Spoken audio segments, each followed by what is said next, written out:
Bien-aimés frères et sœurs, vous connaîtrez la vérité et la vérité vous affranchira. Ça, c'est pas moi qui le dis, c'est la Bible qui le dit. Mais moi, je vous dis mieux.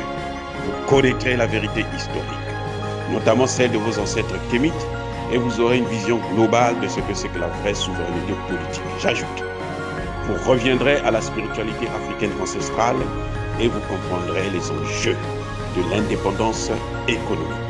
Et pour terminer, vous accepterez votre identité culturelle kémite et vous obtiendrez deux choses. La première, c'est la paix. La seconde, c'est le développement, à une condition.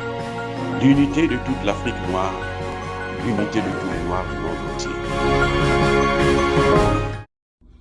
Otep à tous, bienvenue sur la chaîne des panafricanistes par essence, par conviction et par excellence. C'est des citoyens kémites par nécessité et obligation de combat. Nous sommes une chaîne qui n'est guidée que par nos ancêtres et rien que par les ancêtres qui appartiennent à l'égrégore du monde noir. Par conséquent, nous ne croyons en aucun Dieu venu de l'étranger. Toutefois, cette vidéo n'est aucunement destinée à inciter à la haine ou à la violence, car nous menons un combat qui est d'abord et avant tout spirituel, intellectuel et démocratique. Ensuite, il est politique, géopolitique et géostratégique contre l'impérialisme, le colonialisme, le néocolonialisme et l'endocolonat, qui sont tous qualifiés de crimes contre l'humanité.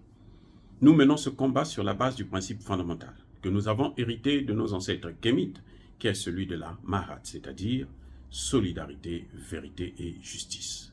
Vous êtes donc en droit de connaître la vérité et nous avons l'obligation de vous dire la vérité et rien que la vérité, afin que justice soit rendue au continent africain. Et ça, c'est notre modeste contribution dans cette noble lutte en faveur de la souveraineté, la solidarité, la dignité et l'unité africaine.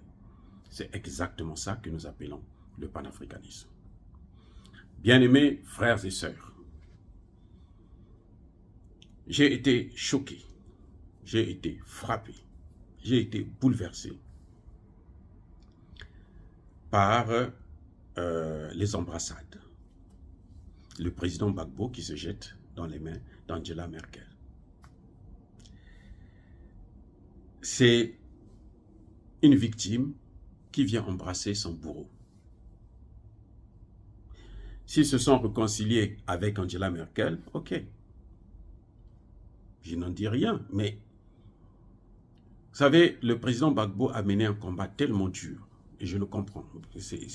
Il est fatigué, il a besoin de se reposer, parce que il a réveillé les consciences africaines.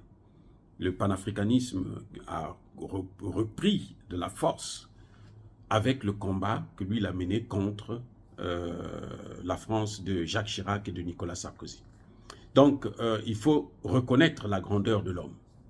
Mais ça, ce sont des erreurs monumentales que nous ne pouvons pas laisser passer comme ça sans se poser des questions, sans maudire. Non, parce qu'il faut que ça s'arrête. Si le président Gbagbo ne le sait pas, ben, il faut qu'il apprenne aujourd'hui que Angela Merkel, c'est elle la donneur d'ordre, cerveau penseur, et c'est elle qui a financé l'opération qui a permis à ce qu'on puisse l'enlever du pouvoir par les forces françaises. Je veux dire que les forces françaises ne pouvaient pas faire ça s'ils n'avaient pas eu la bénédiction de l'Allemagne. Et à l'époque, c'était Angela Merkel. C'est une sorcière.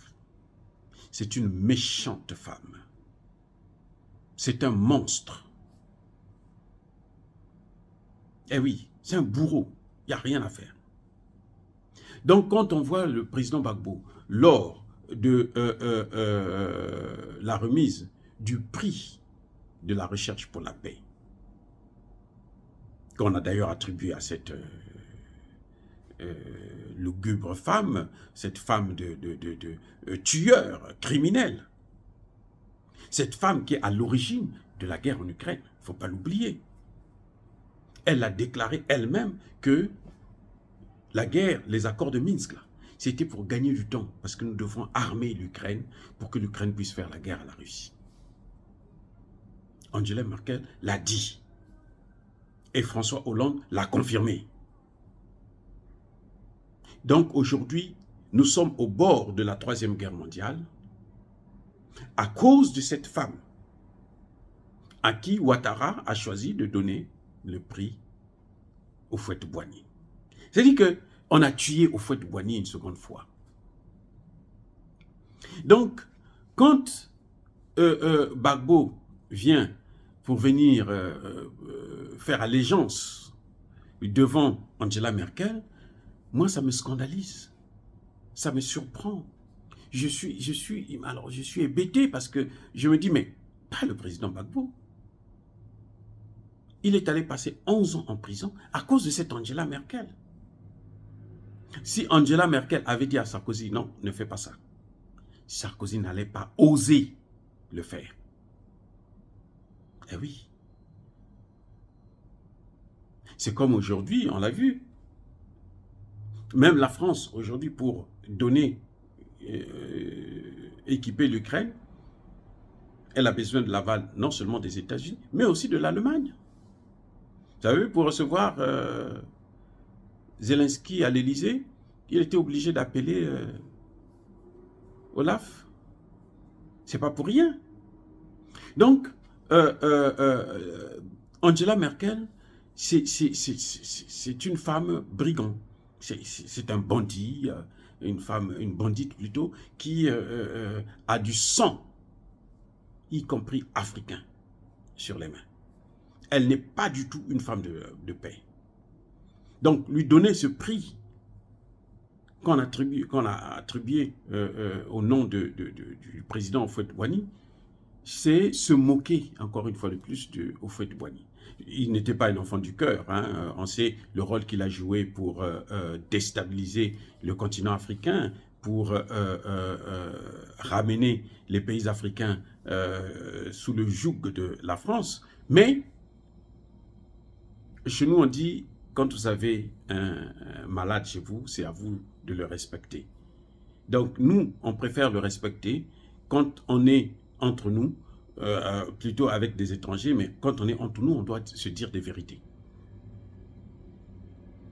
Angela Merkel, le président Gbagbo, n'avait pas à venir l'embrasser comme si c'était sa copine, parce que tous les problèmes que le président Gbagbo a subis,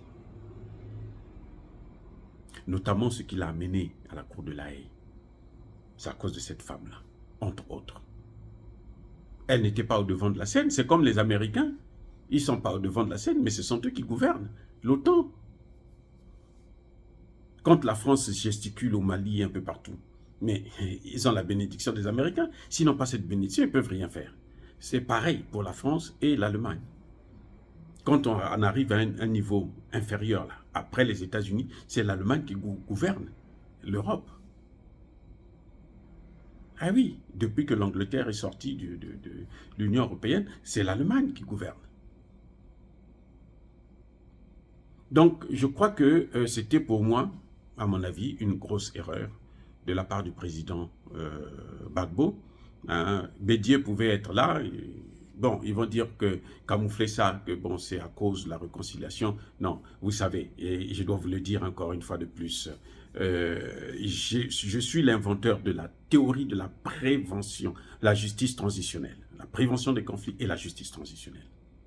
Je vous dis qu'il n'y a pas de justice transitionnelle, il n'y a pas de réconciliation si on n'a pas la connaissance de la vérité. Voilà le vrai problème. Donc, Gbagbo a été libéré. Maintenant, il faut voir de l'autre côté. Si ce n'est pas Gbagbo et Blé Goudé, donc c'est Alassane Ouattara et Guillaume Soro. Mais il faut qu'on établisse ces vérités avant qu'il puisse y avoir réconciliation. Sinon... Donc, M. Gbagbo ne peut pas dire, le président ne peut pas dire que c'est au nom de la démocratie, de la réconciliation, qu'il est venu saluer, embrasser Angela Merkel. Non, c'est pas du tout ça. Parce que on ne connaît pas encore la vérité. Les parents n'ont pas encore fait le deuil. Les parents, il y a des gens qui continuent à pleurer jusqu'aujourd'hui. Leurs enfants disparus, leurs parents disparus, leurs proches victimes collatérales de cette intervention franco-américaine ou allemande en Côte d'Ivoire pour placer Alassane Ouattara au pouvoir. Que Alassane Ouattara le fasse, c'est tout à fait normal parce qu'Alassane Ouattara leur doit Au moins ça, puisque ce sont eux qui l'ont amené au pouvoir. Mais que Laurent Gbagbo vienne se mêler, ça pose quand même un autre problème. Dire cela, c'est inciter à la haine ou à la violence? Non. Yaba colère, Yamalem. Encore une fois, soyez bénis, abondamment bénis par le Dieu des Kémites. Mais que tous ceux qui persécutent le continent africain, tous ceux qui le déstabilisent et le pillent, qu'ils soient blancs, qu'ils soient noirs, qu'ils soient punis, maudits, foudroyés, neutralisés par le Dieu des Kémites et par nos ancêtres angélisés. Vive l'Afrique éternelle, j'ai dit et j'assume.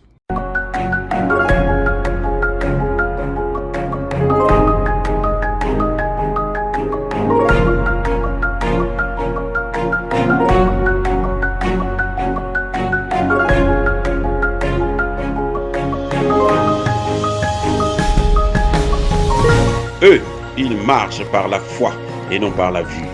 Mais moi, je vous conseille vivement de marcher par la connaissance scientifique et historique, notamment celle de nos ancêtres kémites, par les 5 sens et par l'intelligence. À vous, à Pierre.